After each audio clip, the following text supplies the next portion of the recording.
જય સ્વામિનારાયણ વિદ્યાર્થી મિત્રો, બાયોલોજી ઈ વિદ્યાના ક્લાસમાં આપ સૌનું હાર્દિક સ્વાગત છે. બાર સાયન્સ ચેપ્ટર પહેલું, સજીવોમાં પ્રજનન. અગાઉના વિડીયોની અંદર આપણે અલિંગી પ્રજનનની વ્યાખ્યા સમજ્યા અને સાથે સાથે અલિંગી પ્રજનનના કઈ પદ્ધતિથી એના પ્રકાર સમજ્યા કે દ્વિભાજન અને બીજાણુસર્જન અને કલિકા, જે આપણે એકોષી સજીવોમાં વાત કરી. અહીંયા પ્રશ્ન એવી રીતે પૂછાય કે સજીવોમાં અલિંગી પ્રજનનની વિશિષ્ટ રચનાઓ, અલિંગી પ્રજનનની વિશિષ્ટ રચનાઓ સમજાવો. એ વિશિષ્ટ રચનાઓ કઈ છે? તો નંબર 1 ચલબીજાણુઓ, નંબર 2 કણી બીજાણુઓ અને નંબર 3 કલિકા.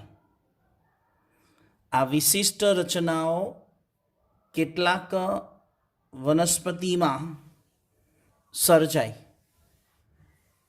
એમાં એકમાં ચલબીજાણુ હોય, કેટલાકમાં કણી બીજાણુ હોય અને કેટલાકમાં કલિકાઓ હોય.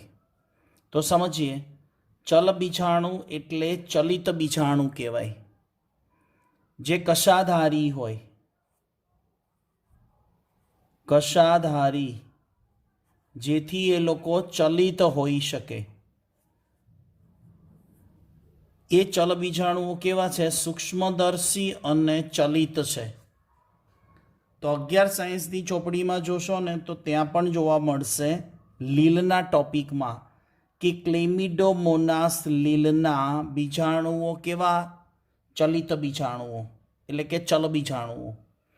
કણી બીજાણુ એ કશાવિહીન છે, એટલે આપણે અહીંયા કહીશું એને અચલિત અને કશાવિહીન. જે ટોપિકનો પોઈન્ટ જ છે કે કશા ધરાવતા નથી અને અચલિત છે. તો કેવી રીતે એ અન્ય જગ્યાએ જઈ શકે, પ્રસરી શકે? ચલિત બીજાણુઓને જવા માટે, વહન થવા માટે કશાઓ છે એટલે ચલિત છે. જ્યારે કણી બીજાણુ છે એ કશાવિહીન અચલિત છે, જેથી એ પવન દ્વારા વિકિરણ થઈ શકે, એટલે પવન દ્વારા એ ફેલાઈ શકે, પ્રસરણ પામી શકે. તો ઉદાહરણમાં યાદ રાખવાનું, પેનિસિલિયમ નામની ફૂગમાં. ત્રીજો વિશિષ્ટ રચનાનો પ્રકાર છે કલિકા. કલિકા શું છે? તો ગયા લેક્ચરમાં એકોષી સજીવની આપણે ઈસ્ટની અંદર સમજ્યા કલિકા. એ જ વસ્તુ અહીંયા સમજવાની છે, પણ અહીંયા કલિકાની વાત કરી છે શરીરની બહારની સપાટી ઉપર અથવા તો શરીરની અંદરની સપાટી પર એક નાના કલિકા સર્જાય, એટલે કોષોનો સમૂહ, જેને આપણે નાની કલિકા કહીશું. એ કલિકા પિતૃદેહ જેવું શરીર ધારણ કરે અને યોગ્ય સમયે પિતૃદેહથી છૂટી પડી જાય અને સ્વતંત્ર સજીવ તરીકે અસ્તિત્વમાં આવે. તો હાઇડ્રા, એની અંદર શરીરની બહારની બાજુએ કલિકા સર્જાય એટલે આપણે એને બાહ્ય કલિકા કહીશું. જ્યારે વાદળી છે સછિદ્ર સમુદાયનું પ્રાણી, જેમાં શરીરની અંદર કલિકાનું સર્જન થશે, જેને અંતઃકલિકા અથવા આપણે એને જેમ્યુલ્સ કહીશું. શું કહીશું? જેમ્યુલ્સ. તો આ છે અલિંગી પ્રજનનની વિશિષ્ટ રચના. 2 માર્ક્સની અંદર ક્વેશ્ચન આવી શકે કે અલિંગી પ્રજનનની વિશિષ્ટ રચનાઓ સમજાવો. તો આ પ્રમાણે આપણે એને સમજી અને લખી શકાય. આગળ વાત કરીએ તો વાનસ્પતિક પ્રજનન એટલે શું? ક્વેશ્ચન પૂછાય વાનસ્પતિક પ્રજનન શબ્દને બરાબર સમજજો. એનું બીજું અર્થઘટન એવું થાય કે વનસ્પતિમાં અલિંગી પ્રજનન પદ્ધતિ, કુદરતી પ્રજનન પદ્ધતિ, વાનસ્પતિક પ્રજનન ઉચ્ચ કક્ષાની વનસ્પતિઓમાં થતું. હવે એનો આન્સર સમજીએ આપણે કે અનુકૂળ પર્યાવરણીય પરિસ્થિતિમાં વનસ્પતિના મૂળ, પ્રકાંડ, પર્ણ કે અન્ય અંગો, વનસ્પતિના મૂળ, પ્રકાંડ, પર્ણ કે અન્ય અંગો ના દૈહિક કોષો એટલે કે વેજીટેટિવ સેલ, એના શરીરની રચના કરતા, એના દેહની રચના કરતા કોષો એટલે દૈહિક કોષો. એ દૈહિક કોષોમાંથી નવી સંતતિનું નિર્માણ થાય. એટલે કે એ દૈહિક કોષોનો ભાગ જ નવી સંતતિનું નિર્માણ કરી દે. આવી પ્રજનનની પદ્ધતિને વાનસ્પતિક પ્રજનન, એક પ્રકારનું અલિંગી પ્રજનન જ કહેવાય.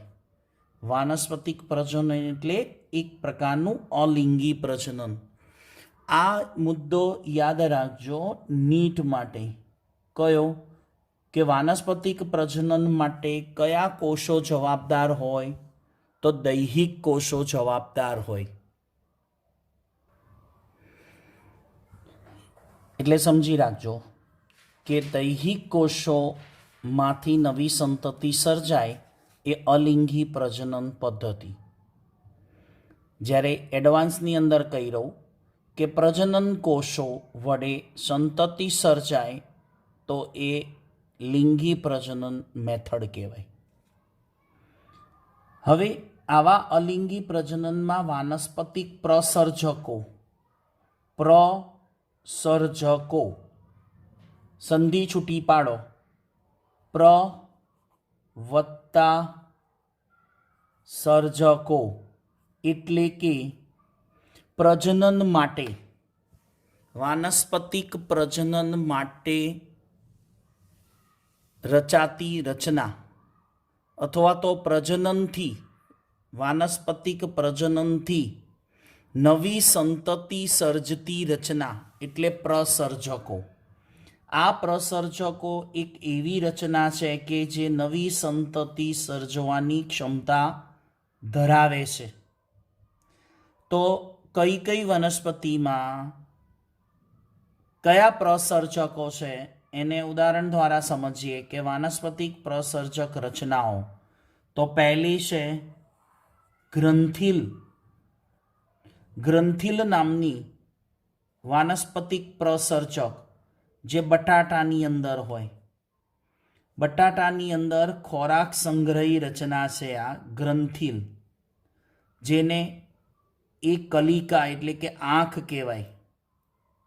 હવે કોઈ બટાકો તમે હાથ ઉપર લો, પણ લગભગ એ બટાકાને અઠવાડિયું છાબડામાં કે વાસણમાં મૂકેલો હોય, આફ્ટર 1 વીક, તાજો બટાકો નહીં, એક અઠવાડિયા પછીનો બટાકો, એની ઉપર તમે ધ્યાનથી જોશો ને તો ખાડાઓ દેખાય, ખાડા જેવી રચના દેખાય. એ જે ખાડા જેવી રચના દેખાય ને એમાં અઠવાડિયા પછી નાની એવી ગાંઠો થઈ ગયેલી હોય, એને આપણે કલિકા કહીએ કે આંખ કહીએ. એ કલિકા કઈ રીતે ઓળખાય છે? કક્ષ કલિકા તરીકે. આ નીટમાં પૂછાઈ ગયું છે કે બટાકાની કલિકા ક્યાંથી સર્જાય? તો કક્ષ કલિકા. આ બટાકામાં આવેલી ગ્રંથિલ નામની પ્રસર્જક રચના. સેકન્ડ, ગાંઠામૂળી. ગાંઠામૂળી એટલે એમાં ઉદાહરણ છે કેળ અને આદુ. તો આદુ જોયું હશે, તો આદુમાં ઘણી બધી ગાંઠો જોવા મળે. આ ગાંઠા મૂળીનો બીજો શબ્દ યાદ રાખજો, અંગ્રેજીમાં રાઇઝોમ કહેવાય. ઇંગ્લિશની અંદર ગાંઠામૂળી રચનાને રાઇઝોમ કહેવાય. આ પણ એક જાણીતો નીટમાં શબ્દ પૂછાય છે. આદુ માટે એક હસવા જેવી વાત કહી શકું કે આદુ આડું છે. આદુ આડું છે. કેમ એવું બોલ્યા આદુ આડું છે? તો કે આદુ ક્યાં થાય? જમીનની અંદર. અને જમીનની અંદર નીચેની તરફ નથી એનો વિકાસ થતો. ક્યાં થાય છે? જમીનની અંદર, જમીનને સમાંતરે થાય. આદુ છે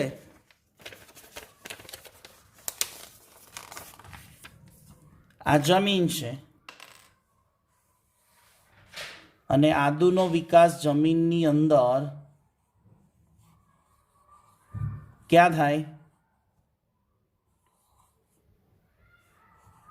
સમાંતર થાય છે. જમીનને સમાંતર વિકાસ થાય છે અને એ પણ અંદરની બાજુએ, અને એમાં ઘણી બધી ગાંઠો હોય છે. બરાબર? તો એ ગાંઠામૂળી રચના કહેવાય. નેક્સ્ટ, ત્રીજું ભૂસ્તારી રચના. હવે ભૂસ્તારીમાં ઉદાહરણ છે દુર્વા ઘાસ, અબૂટી અને બ્રાહ્મણી. આ કઈ રચના કહેવાય? તો આ જમીન છે અને આ દુર્વા ઘાસ છે. એની કોઈ શાખા જમીનના નીચેના સંપર્કમાં આવે, ટૂંકી, લાંબી અને સમક્ષિતિજ, અહીંયાથી નવા મૂળ નીકળે, અહીંયાથી શાખાનો વિકાસ થાય.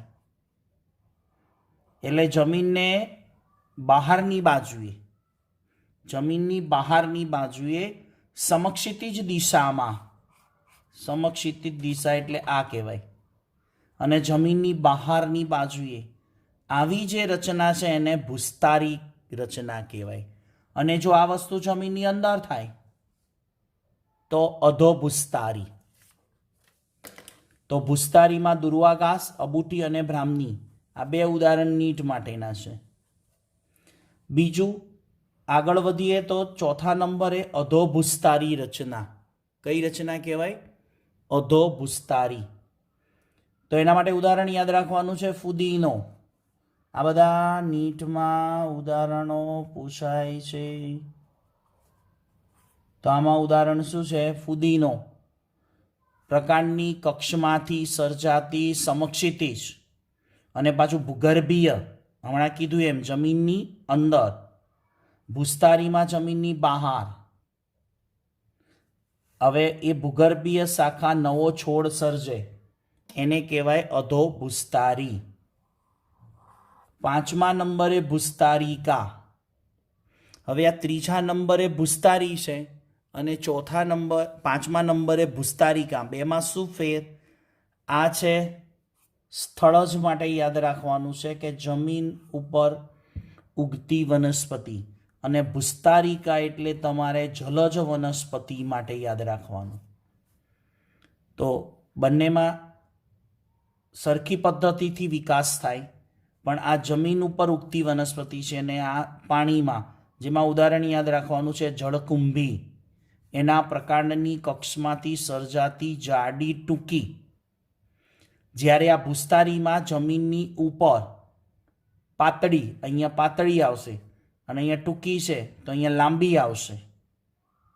તો આવી જાડી અને ટૂંકી શાખાઓ નવો છોડ બનાવે એને ભૂસ્તારિકા કહે છે. છઠ્ઠી પ્રસર્જક રચના કઈ છે? અસ્થાનિક કલિકા. અસ્થાનિક કલિકા એટલે આ ભૂસ્તારી, અધોભૂસ્તારી, ભૂસ્તારિકા, અસ્થાનિક કલિકા, ગાંઠામૂળી, આદુ, જે તમને આપણે પ્રેક્ટિકલના અંદર નમૂના જે સ્પેસિમેન છે એની અંદર આ બધી રચનાઓ બતાવવામાં આવેલી. અસ્થાની કલિકા એટલે કે પાનફૂટી છે, એ પાનફૂટીના પર્ણની કિનારી, અહીં આકૃતિમાં જોઈ શકો, આ પાનફૂટીનું પર્ણ છે અને આ પાનફૂટીના પર્ણ ઉપર આવી ખાંચો હોય, પર્ણની કિનારી ખાંચવાળી હોય અને ખાંચ ઉપર આવી અસ્થાની કલિકા નીકળે અને એમાંથી આ અસ્થાની કલિકા એટલે કે આ પર્ણની કિનારી છે અને આ પર્ણ કોનું છે? પાનફૂટી. એટલે પાનફૂટીના પર્ણની કિનારીઓ ખાંચવાળી હોય અને ખાંચની અંદર આવી ગમે ત્યાં પર્ણની કિનારીમાં કોઈ પણ જગ્યાએથી એટલે શું બોલાય? અસ્થાની કલિકા. એ અસ્થાની કલિકા નવો છોડ સર્જી શકે. તો આ બધી વાનસ્પતિક પ્રસર્જનની રચનાઓ છે. આગળ વધીએ છીએ, 7મા નંબરની રચના છે પ્રકલિકા. શબ્દ કેવો છે વિદ્યાર્થીઓ? પ્ર એટલે પ્રજનન અને એના માટેની રચાતી રચના કલિકા એટલે પ્રજનન કલિકા, એટલે સંતતિ સર્જવા માટે રચાતી કલિકા એટલે જેને પ્રકલિકા કહેવાય. રામબાણની અંદર પુષ્પકલિકા એટલે પુષ્પમાંથી સર્જાતી હોય, જ્યારે કનકની અંદર કક્ષકલિકા. આ નીટમાં બંને યાદ રાખજો, ચોપડીમાં એનો ખાસ કંઈ ઉલ્લેખ એનસીઆરટીમાં નથી. ખાલી રામબાણમાં લખ્યું છે પ્રકલિકા, પણ સાચો આન્સર એ જ આવે, પ્રકલિકા જ આવે. પણ રામબાણમાં એક્ઝેક્ટ કઈ જગ્યાએની? પુષ્પની કલિકા. અને કનક જે ડાયોસ્કોરિયા કહેવાય એમાં કક્ષકલિકા યાદ રાખવાનું.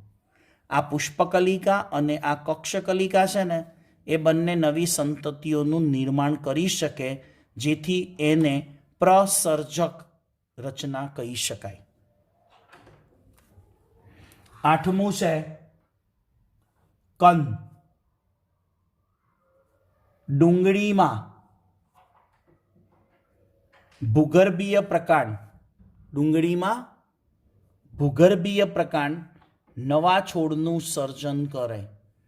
પણ ડુંગળીમાં પર્ણનું પર્ણતલ યાદ રાખજો, ડુંગળીમાં પર્ણતલનો ભાગ, ડુંગળીમાં પર્ણતલનો ભાગ એટલે ભૂગર્ભીય પ્રકાંડ કેમ લખ્યું છે? કે ડુંગળીનું પ્રકાંડનો થોડોક ભાગ જમીનમાં હોય અને પ્રકાંડ સાથે પર્ણતલ જોડાયેલું હોય છે અને એ નવા છોડનું સર્જન કરી શકે એટલે કંદ, જેનું બીજું નામ આવરિત કંદ યાદ રાખજો, આવરિત કંદ. અને નીટ માટે એક બીજું યાદ રાખજો, સુરણ. ઘણી જગ્યાએ પૂછેલું છે નીટમાં જમીન કંદ. કયું પૂછ્યું છે? જમીન કંદ, સુરણ. ચલો, આ થઈ વાનસ્પતિક પ્રજનન, કુદરતી રીતે થતી વાનસ્પતિક પ્રજનન પદ્ધતિઓ. અને એક થોડીક માહિતી આપવાની એ થાય, બરાબર સાંભળજો.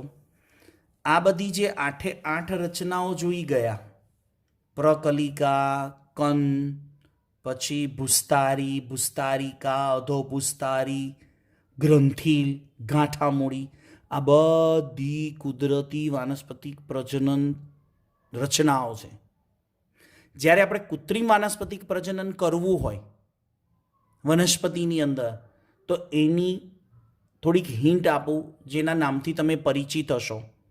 કલમ કરવી, દાબ કલમ અને કલમ કરવી, દાબ કલમ કરવી, જેને એક પ્રકારે વીરો પણ કહેવાય. ત્રીજી મેથડ છે વીરો. અને એક જ મિનિટ, હું લખીને તમને એક આઈડિયા આપું.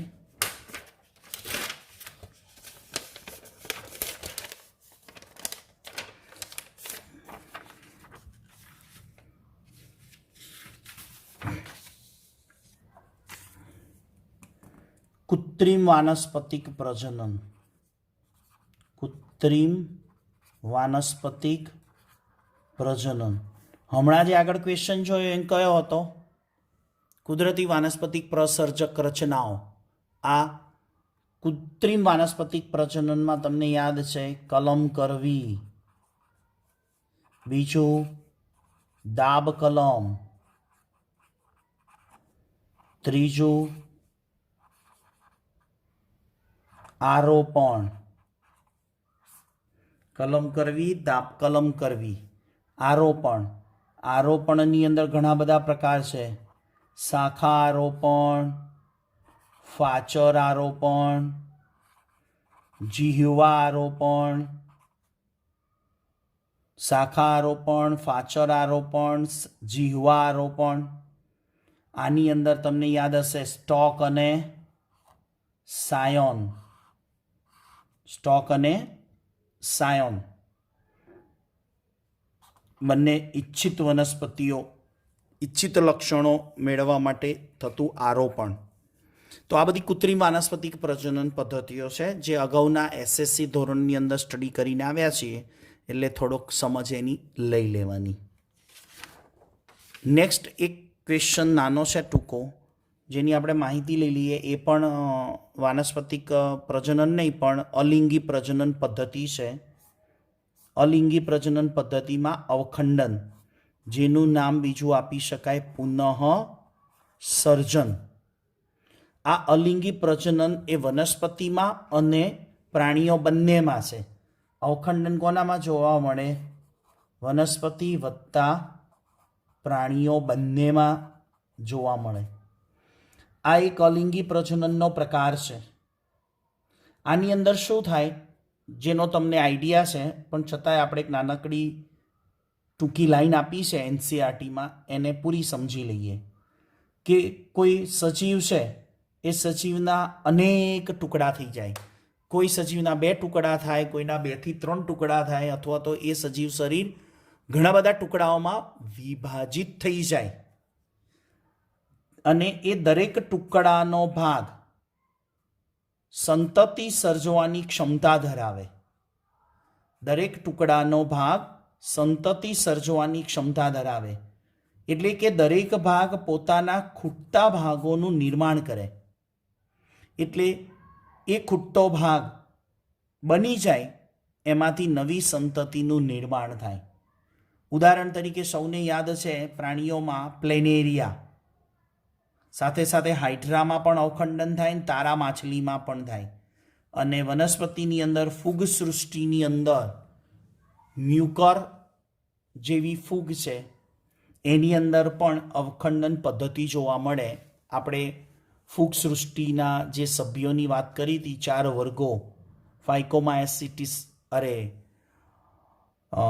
એસ્કોમાયસિટીસ, ફાઇકોમાયસિટીસ, બેસિડોમાયસિટીસ, એ બધા જે વર્ગોની વાત કરી હતી ફૂગના લક્ષણોની, એમાં ફૂગમાં પ્રજનન પદ્ધતિ આવતી.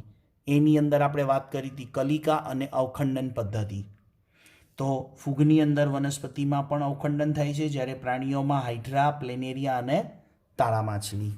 તો વિદ્યાર્થી મિત્રો, આ વાત થઈ આપણે અલિંગી પ્રજનનના ટોપિકની, જેની અંદર એનસીઆરટી પ્રમાણે અલિંગી પ્રજનન પદ્ધતિ શું કહેવા માંગે છે એની પૂરી સમજ આ વિડીયો દ્વારા અને અગાઉના વિડીયો દ્વારા સમજ લઈ લીધી. નેક્સ્ટ વિડીયોની અંદર આપણે લિંગી પ્રજનન વિશે સમજવાનું છે. તો આવતા વિડીયો લેક્ચર સુધી સૌ વિદ્યાર્થી મિત્રોને HP સરના જય સ્વામિનારાયણ.